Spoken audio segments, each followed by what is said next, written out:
Eye is sometimes half closed, or it's slanted, or other things. It's not a nice, perfectly round eye that you see in pictures. I know a lot of you have gone to Krausman's, and they sent out a little postcard that shows great horned owl, and their eyes are half covered. So what do you do when you want to do a carving in which that's pretty heavily textured eyelids in that? You don't want to just smear over a little epoxy and try to make it, you have to carve it afterward, on top of a glass eye. So you want to have as much wood as possible. And that's what I've been addressing here. What I've done is just carve an owl face, like a basswood, and what I'm going to do to make sure that I carve underneath in here that the eye will fit is that I took a paper clip and shaped it so about the shape, cross-section shape of the eye. Then when I'm carving underneath and relieving it, I can check ever so often to see whether it fits and whether I can get around in there to see that I've got enough material removed so it'll fit in there.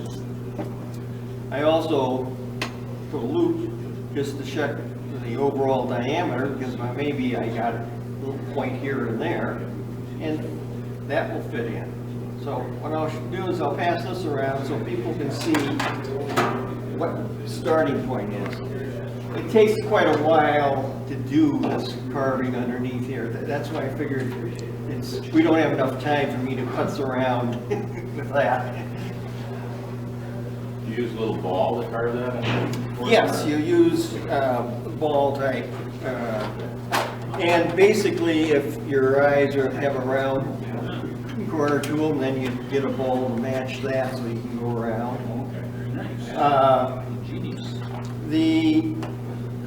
If you do have a case where you have a round eye and you just want to make sure that you can fit it in so that you have wood edge or close to wood edge and not have to have any epoxy, around it, you can just make the opening and the edge just slightly smaller than your eye, undercut around it, and then do the same technique here to force it in. I will, when I get further on in doing this, I will back the eye with inside there with 1 part of 2-part epoxy or soft clay. It's really all you need is soft clay that can easily move when you put it in, so it squishes around and fills in and forces the eye back up underneath the eyelid. And so I've softened up just some epoxy sculpt so that it's real soft, so that it does move when you pour a minimum of epoxy that you have to put around the edge. So when we get back to that, then I will, after I get the eye in place there into the 2 conditions, then I will put soft clay in the bottom of the hole and then force the eye in. I want a little of excess. Generally, you will have your minimum of epoxy that you have to put around the edge. So when we get back to that, then I will, after I get the eye in place there into the 2 conditions, then I will put soft clay in the bottom of the hole and then force the eye in. I want a little of excess. Generally, you will have that's where you kind of go in And that's where if you have excess clay or this, it'll squeeze out. And so you clean out there.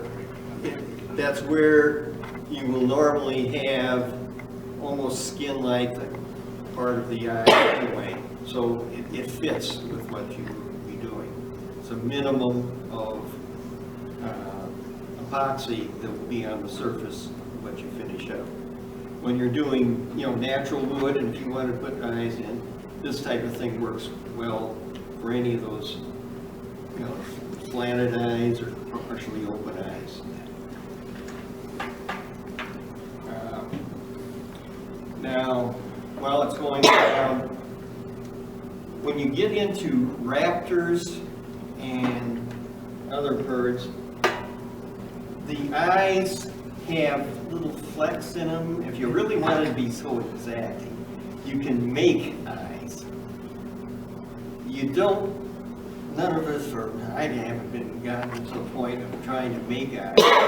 There are articles about how to make eyes and to match up so you can get, all the little flecks and textures that different types of eyes have. They're not just brown or yellow or this. They may have little rings. A lot of them have a dark edge on the eye, beyond the iris, and this. They've got different things to them. And I've got a book over here that shows for different raptors and different birds what those, what is a eye looking like. You can then carve Lexan or acrylic or this, so that you have to make a lens that fits over a painted surface that's like that, like round dots. As I said, there are articles on how to do this. I haven't done it, but if we want to go venturesome, we can try it sometime. It's not something that any of us, I think, are really striving for that exactitude. But that's, if you really want to get into it, we could. Okay, it's back here. Now we'll try it.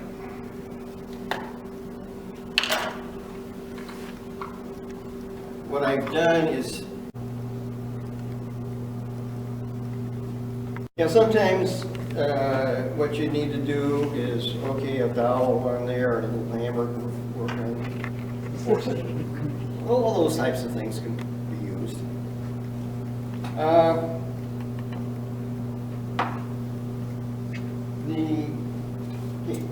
When it comes to eyes, just show you that I do have a collection. And so if somebody's hard pressed for eyes at any time,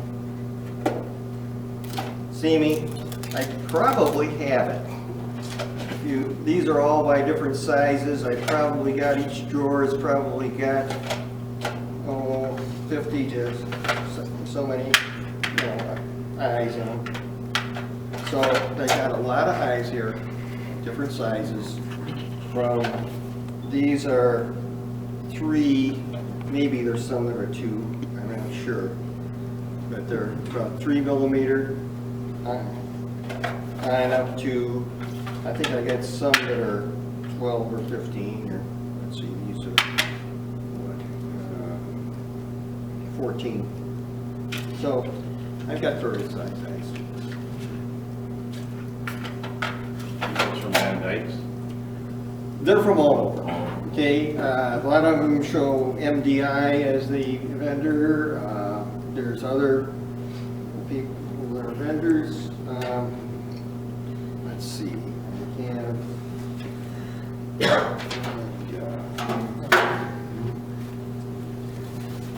Incidentally, there's also a vendor down in Iowa, the Woodcraft Shop. I don't know if people know about this or that, but this is a good vendor. This is about as complete a catalog of wood carving supplies as you could ask for. And, That's different than the I've seen it wood craft. online. Yeah. I've seen their online catalog. yeah, this is, and he's got a, online catalog, you can see everything in here online. I don't remember. Uh, Prices fair? Prices fair, he'll ship them Just put the out, bill with it. basically at Oh, you're cost kidding. of shipping, doesn't charge extra.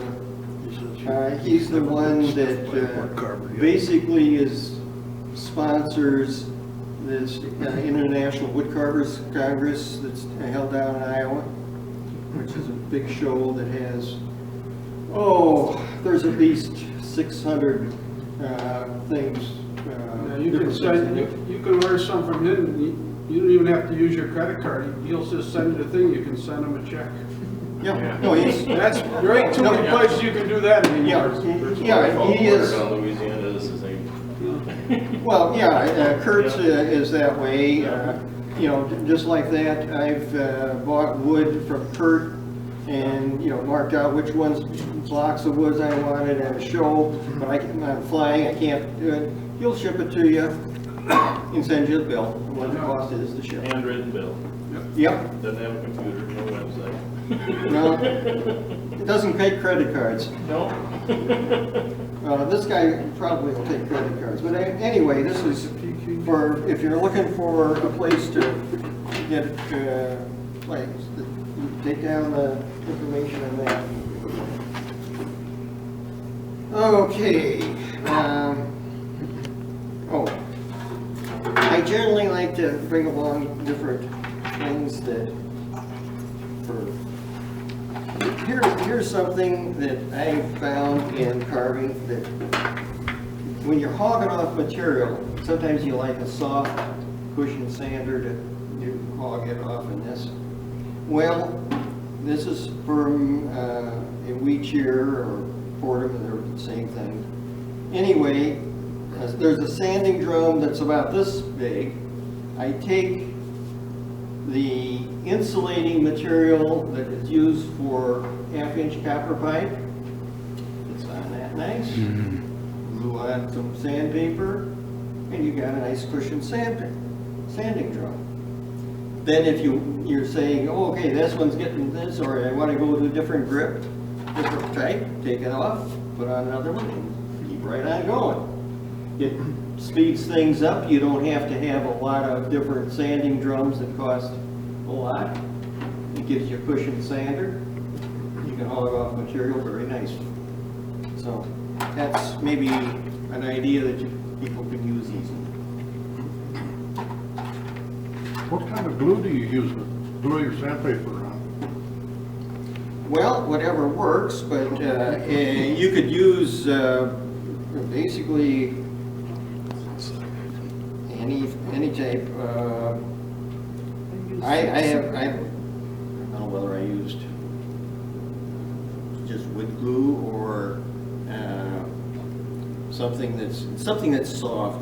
Now, maybe rubber cement would be fine. I've used silicone, Yeah, that works fine. and that's flexible. Sure. Anyway, that's one way of saving on, a lot of expensive things. Is there anything else?